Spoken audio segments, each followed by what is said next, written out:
test flight launch of Gaganyaan. The crewed spacecraft, which is now on its mission, will test the safety mechanism that will allow the crew to escape the spacecraft in case the mission is aborted due to any malfunction. And now we are cutting across live to the Satish Dhawan Space Center in the Indian state of Andhra Pradesh's Sriharikota. Automatic launch sequence जारी करने का अनुमोदन दे दिया है और इसके पश्चात vehicle director ने ऑटोमेटिक लॉन्च सीक्वेंस शुरू कर दिया है. And finally, the countdown of the Gaganyaan test flight launch is coming closer. And on your screen, you see the visuals from Satish Dhawan Space Center in the Indian state of Andhra Pradesh's Sriharikota.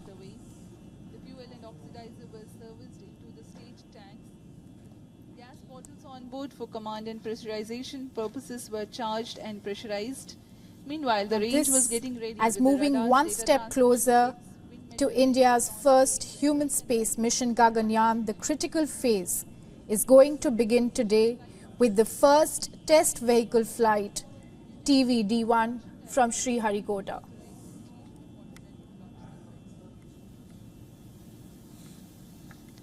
Starting at T-10 minutes. After Chandrayaan-3 and Aditya L1, India is all set to add another feather to its hat with another test flight launch of Gaganyaan. The crewed spacecraft, which is now on its mission, will test the safety mechanism that will allow the crew to escape the spacecraft in case the mission is aborted due to any malfunction. वाला प्रथम भाग है. इस एक चरणीय यान की कुल ऊंचाई 34.95 मीटर है और कुल भार 44 टन है. इस परीक्षण यान कुल ऊंचाई 34.95, लेकिन परीक्षण यान की ऊंचाई 19.5 मीटर है. इसके ऊपर में 12.5 टन का क्रू एस्केप सिस्टम लगा हुआ है, जो कि 4.5 टन भार वाले क्रू मॉड्यूल को आच्छादित किए हुए हैं. क्रू एस्केप सिस्टम में मुख्यतः 5 प्रकार के क्विक एक्टिंग सॉलिड मोटर्स लगे हुए हैं.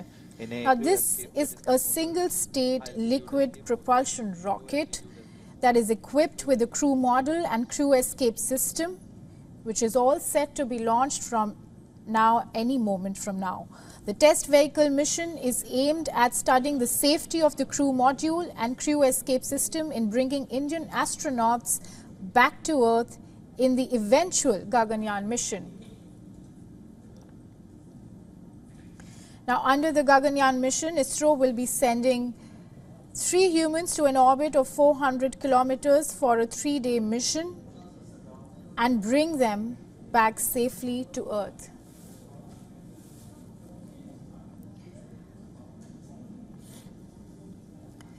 The success of this test flight would set the stage for the remaining qualification tests and uncrewed missions leading to the first Gaganyaan program.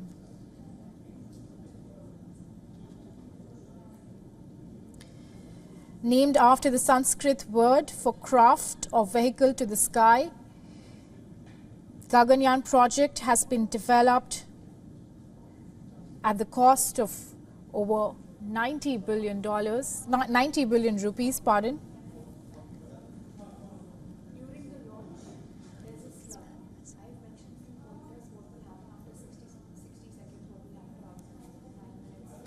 सर्वप्रथम T-6 seconds पर परीक्षण यान TVD-1 को प्रज्वलित किया जाएगा. पर्याप्त दबाव प्राप्त कर लेने पर यान मंच से T0 पर उत्थापित होगा.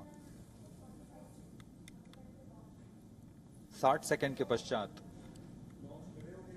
यह 11.7 kilometre. Now this is after Chandrayaan-3 and Aditya L1, where India has added another feather to its hat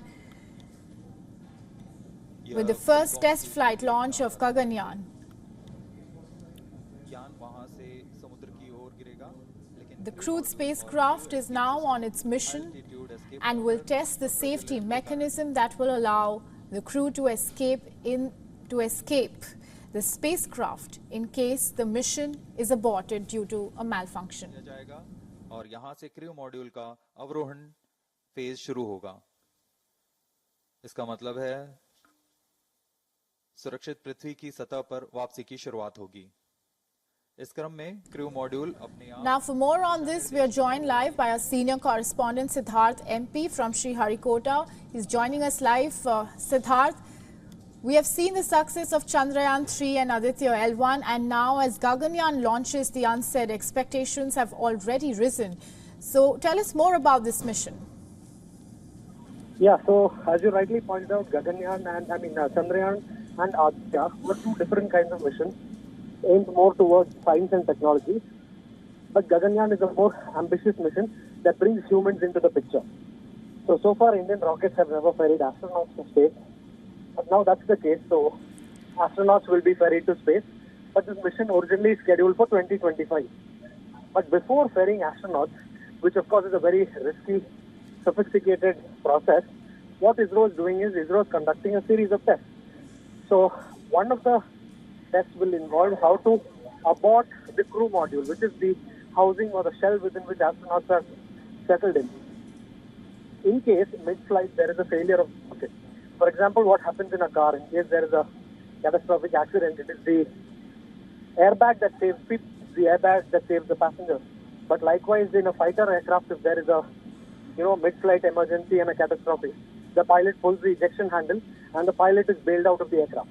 Likewise, in Gaganyaan or in any human spaceflight mission, when astronauts are traveling, what happens is that the first thing will be that they will test the crew escape system. So in case there is a failure detected mid-flight in the rocket, within microseconds, there will be an extra rocket fired within this entire vehicle, and that rocket will bail out the crew module. So where the astronauts are sitting, which is at the very top of the rocket, that portion will get completely ejected from the rocket. It will in fact be taken several kilometers away from the vehicle. The purpose of doing this is because when a rocket fails mid-flight, there could be a lot of things. It could explode because tons and tons of explosive fuels and chemicals are there. So there are so many other factors. There could be a shock wave from the explosion. So keeping in mind all this, the top priority is to eject the crew module away from the rocket and then splash it down. So most spaceports in the world are situated right next to an ocean or a large water body. So when you launch from these kind of places, naturally after liftoff, immediately the vehicle starts flying over the ocean, over an unobstructed ocean where there are no countries or any landmarks. So at that time, what happens, in case they have to abort, they can always abort. And this crew module, which is more like a structure that holds the astronauts, that will come down using parachutes and then it will splash down in the water. So thereafter, the Navy ships can go rescue them. In case of, a satellite mission, what happens is that there is no crew on board. There's just a, robotic craft on board. So losing that would mean losing a couple of $1 million. Losing a rocket would mean a couple of $1 million in loss. But losing humans will have a terrible impact on any space program. So this is the most undesirable outcome of any mission, and that's something nobody wants, right? That is why crew escape system is so crucial. Before embarking on an adventure like a human spaceflight, the primary criteria is to test under multiple conditions how can you eject the crew in case of an emergency. So scientists, of course, prepare for the worst. They hope for the best, but they prepare for the worst. So this is how they start, by preparing for the worst. CVD1 is the first in the series of multiple tests. CVD1 will be now, of course, in 10 minutes from now. And then after this, there will be other CV, D2, D3, D4 tests that will be conducted in the coming months under different parameters. So this is a continuous process that will go on until India is so confident, and then only in 2025 or perhaps 2026 can we actually see astronauts flying. So today what is flying is an empty shell. It is a rocket, and atop the rocket sits an empty shell. But they just want to test whether that shell can be safely brought back after being aborted mid-flight. So most important factor we have to remember is that this rocket is not going to space. Space is at least 100 kilometers above the surface of the Earth. That's the broadly accepted limit of space. But this one is going just about 17 kilometers in height, maximum 17 kilometers. This is roughly about 1.5 times the height of a commercial passenger airliner that we travel in. So this is not going to space. This is just going a little higher up the atmosphere, but that's it. It's not going to space. So this is where this mission is entirely crucial, to be able to abort successfully, to be able to save the crew module or that shell successfully, and then learn a lot of lessons from it, and then test again under different conditions. So this is a continuous process. Today is the initiation and the first step of that process. Sure, Siddharth. Stay with us. We will get back to you in some time and we will reconnect for all the latest developments in a bit.